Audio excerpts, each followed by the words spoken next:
네, 간추린 국감 소식 전해드리겠습니다. 관련 부처의 허가가 필요한 전략물자를 불법으로 수출하다 적발된 금액이 최근 3년간 24배 이상 늘어난 것으로 드러났습니다. 국회 산자위 소속 민주당 박정 의원이 산업통상자원부에서 제출받은 자료에 따르면 2015년 541만 달러였던 전략물자의 무허가 수출 금액이 지난해 1억 3,200만 달러로 24배 넘게 급증했습니다. 박 의원은 안보와 직결되는 만큼 철저히 조사해 고의성이 있다면 엄벌에 처할 필요가 있다고 밝혔습니다.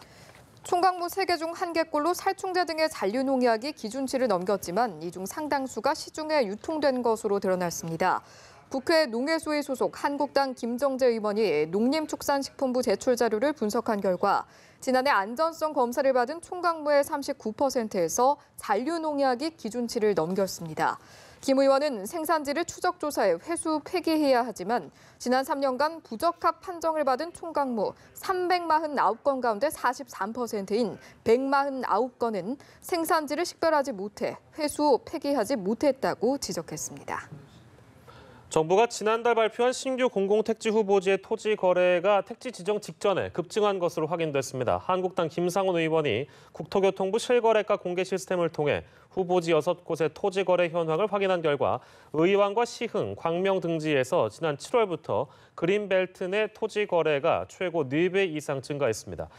김 의원은 일부 지역만 놓고 보면 또다시 정보가 유출됐다는 의심을 거두기 어려운 상황이라고 말했습니다.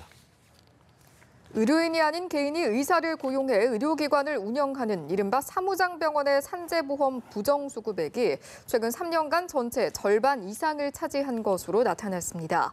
국회 환노위 소속 민주당 한정혜 의원이 근로복지공단으로부터 제출받은 자료에 따르면 2015년부터 지난 6월까지 산재보험 부정수급액은 749억 7천여만 원으로 이 중 사무장병원 부정수급액이 398억 원에 달했습니다.